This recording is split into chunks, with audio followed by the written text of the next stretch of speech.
Ikalimang araw na ng digmaan sa Middle East sa pagitan ng Amerika, Israel at Iran.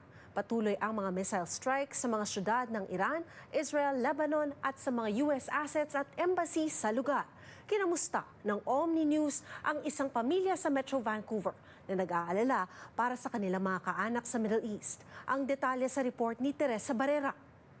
Here, obviously, the sort of psychological impact on the communities impacted by the war. Ganito inilarawan ng isang researcher mula Simon Fraser University sa British Columbia ang nararamdaman ng mga diaspora sa Canada na may pamilya sa Middle East sa ikalimang araw ng gyera sa pagitan ng Amerika, Israel at Iran, kung saan, ayon sa mga ulat, higit 1,000 katao na ang patay, kabilang ang 6 na miyembro ng US military. It's not just concerning Iran, it's concerning southern Lebanon, Palestine, Israel, the Gulf region altogether, Iraq.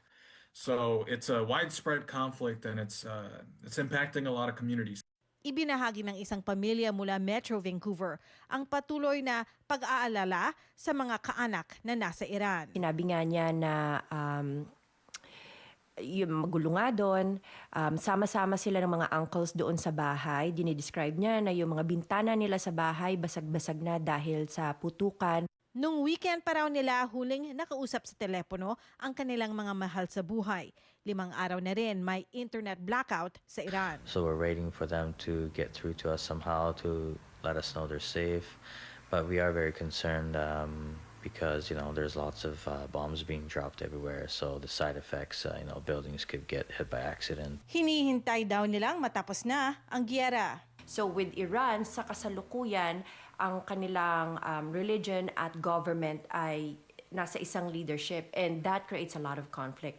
Whereas I think a lot of Iranians, they are looking forward to having a separation between dun sa gobyerno na magfo-focus dun sa economy ng bansa at saka another leadership that will focus on the religious aspect of the country. I hope it's over sooner and they could come up with a way to install a new government to hopefully comply with everything and work for the people. Miyerkules, tinawag ng Canadian Prime Minister Mark Carney ang sitwasyon na isa raw halimbawa ng failure of the international order. Despite decades of UN Security Council resolutions, the work of the International Atomic Energy Agency, and a succession of sanctions and diplomatic frameworks, Iran's nuclear threat remains.